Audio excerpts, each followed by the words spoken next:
ہم انسانوں کا سب سے بڑا المیہ اور سب سے بڑا مسئلہ پتہ کیا ہے کہ ہم لوگ جلد باز بہت ہیں. ہمیں ہر کام جلدی جلدی چاہیے کہ ہاں یہ کام بھی ہمارا جلدی سے ہو جائے, وہ کام بھی ہمارا جلدی سے ہو جائے, اور ہر چیز پہ ہم لوگ کشمکش کا شکار رہتے ہیں کہ پتہ نہیں آگے کیا ہونے والا ہے, مستقبل میں پتہ نہیں کیا ہو جائے گا, پتہ نہیں. ہاں پلاننگ کریں, ضرور پلاننگ کریں, لیکن ایک پلاننگ اللہ تعالیٰ کی ہوتی ہے.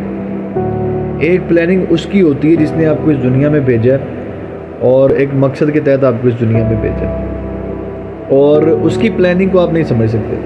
بعض اوقات ایسے ہوتا ہے کہ آپ کی زندگی میں ایسے مراحل آ جاتے ہیں کہ آپ کو خود آئیڈیا نہیں ہو رہا ہوتا کہ پتہ نہیں کیا ہو رہا ہے اور کیا ہوگا, کن حالات سے میں گزر رہا ہوں, ان حالات کا آگے سے کیا ریوارڈ ہونے والا ہے, یہ مستقبل میں اس کا حل کیا نکلنے والا ہے. تو پھر کیونکہ یہ چیزیں آپ کے ذہن میں اس لیے نہیں آ رہی ہوتی ہیں, آپ کے ذہن میں اس لیے نہیں سما پا رہی ہوتی کیونکہ یہ پلاننگ اللہ تعالیٰ کی ہے. تو اللہ تعالیٰ کی پلاننگ آپ کے ذہن میں نہیں آ سکتی. اس نے آپ کے لیے کچھ نہ کچھ پلان کیا ہوا ہے. آپ دیکھیں کہ آپ تو اشرف المخلوقات ہیں.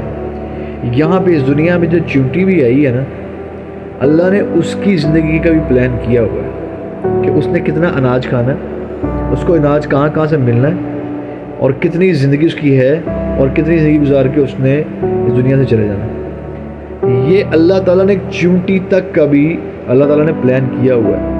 تو آپ کا پلان کیوں نہیں ہوا ہو؟ اور اللہ کی پلاننگ کے ذمے اگر آپ لگ جاتے ہیں, اگر آپ اس کے اکارڈنگلی چلتے ہیں اور ہر چیز اللہ تعالیٰ پہ ڈال دیتے ہیں اور آپ پرسکون ہوتے ہیں, ہر چیز اللہ تعالیٰ پہ ڈال دی اور اس کے بعد آپ ریلیکس ہو جائیں. ہمارا مسئلہ پتہ کیا ہے دوسرا, وہ یہ ہے کہ ہم لوگ اللہ تعالیٰ پہ ڈال کے بھی نا, ہم لوگ اس چیز میں سے اپنے آپ کو نکال نہیں رہے ہوتے کہ پتہ نہیں یہ ہوگا کہ نہیں ہوگا. جب اللہ پہ ڈال دی ہے پھر اللہ تعالیٰ جانے, اور وہ پرابلم ہے وہ اللہ تعالیٰ نے سولو کرنی ہے. آپ کو آزمائشوں سے اللہ تعالیٰ گزارتا ہے, ان مراحل میں سے اللہ تعالیٰ گزارتا ہے, آزماتا ہے اللہ تعالیٰ کہ میرا بندہ کتنا کو پکا ہے, کتنی کی میری سے محبت کرتا ہے. اگر میں آزمائش میں اس کو ڈالتا ہوں تو اس کا آگے سے رد عمل کیا ہوتا ہے, کیا میرے پہ پکا کامل یقین رکھتا ہے کہ نہیں رکھتا کہ میں نے اس کے لیے کچھ اچھی پلان کیا ہوگا.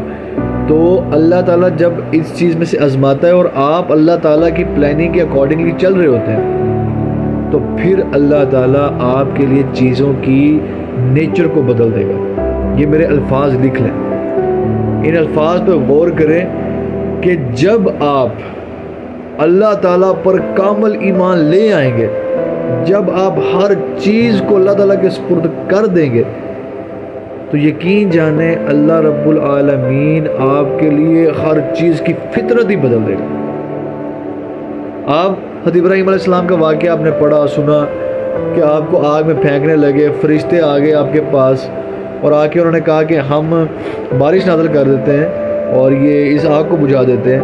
تو آپ نے آگے سے کہا کہ نہیں, اگر اپنی مرضی سے ہے تو چلے جاؤ, کیونکہ میرے لیے پھر میرا اللہ ہی کافی ہے. حسبنا اللہ و نعم الوکیل. میرے لیے میرا اللہ کا عرصہ کافی ہے. میرے اللہ نے کوئی پلان کیا ہوگا نا میرے لیے, اگر ایسے آزمائش میں سے گزار رہا ہے تو کوئی بہتر ہی پلان کیا ہوگا. حضرت ابراہیم علیہ السلام نے کامل ایمان رکھا. تو پھر کیا ہوا؟ اللہ تعالیٰ قرآن مجید میں فرماتا ہے کونی بدم و سلام, میں نے آگ کو کہا کہ ابراہیم پر ٹھنڈی ہو جا, اور ٹھنڈی بھی کون سا ہونا, سلامتی والی, کہ میرے ابراہیم کو ٹھنڈ بھی نہ لگے.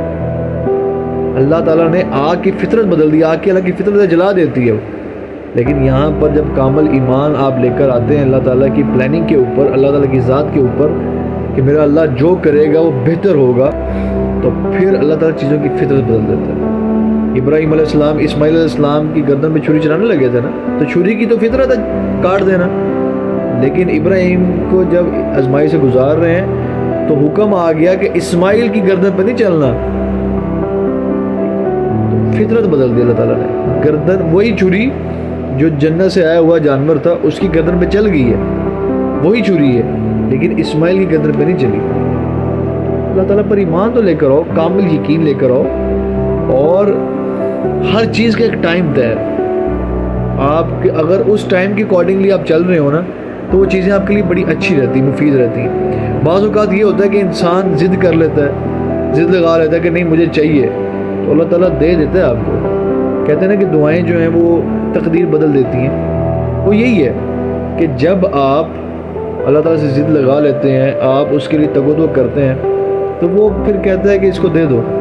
اور اگر آپ اللہ تعالیٰ کے اکارڈنگ کہتے ہیں نا کہ اللہ تعالیٰ سے خیر مانگنی چاہیے اللہ تعالیٰ سے کہ یا اللہ اس میں خیر ہے تو مجھے دے دو, استخارہ اس کا بیسک کنسیپٹ ایک یہ بھی ہے، اللہ تعالیٰ سے خیر مانگیں۔ تو آپ جلد بازی جب کرتے ہیں اس کے لیے کوشش آپ کر رہے ہوتے ہیں، تو آپ کو وہ چیز اگر وقت سے پہلے مل گئی نا، جو اللہ نے پلان کیا وہ اس سے پہلے مل گئی آپ کو، تو ہو سکتا ہے کہ وہی چیز آپ کے لیے نقصان دہ ثابت ہو۔ بعض اوقات ہم لوگ خود اپنے فیصلوں پر ہوتا ہے کہ یار نہیں یار، اگر یہ نہ ہوتا تو کچھ اور ہو جاتا تو زیادہ بہتر ہوتا ہے، لیکن آپ نے شاید خود اس کے لیے دعائیں کی ہوتی۔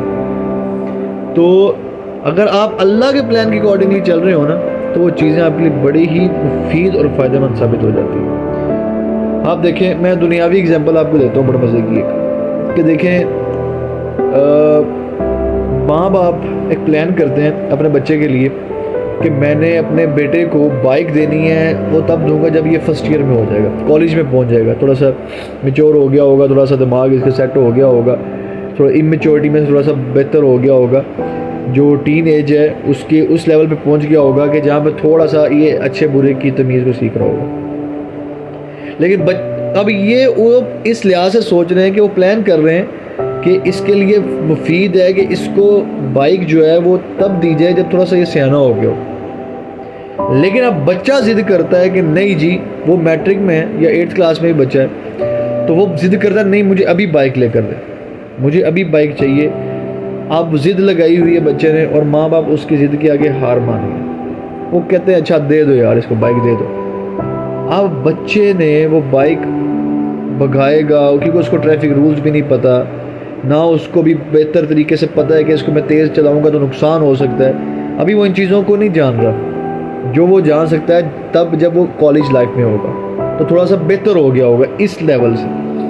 لیکن جب اس کو دے دی ہے، اس نے جو ماں باپ نے پلان کیا تھا اس سے پہلے لے لی ہے، تو وہ نقصان اٹھائے گا، کل کو اس کا حادثہ ہو سکتا ہے، کسی چیز کے نقصان اٹھا سکتا ہے وہ۔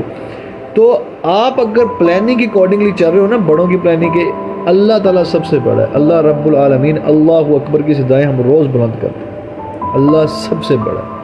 تو اللہ نے آپ کے لیے کچھ نہ کچھ تو پلان کیا ہوا، تو اس پلاننگ کو سمجھیں، اس کے اکارڈنگلی چلیں۔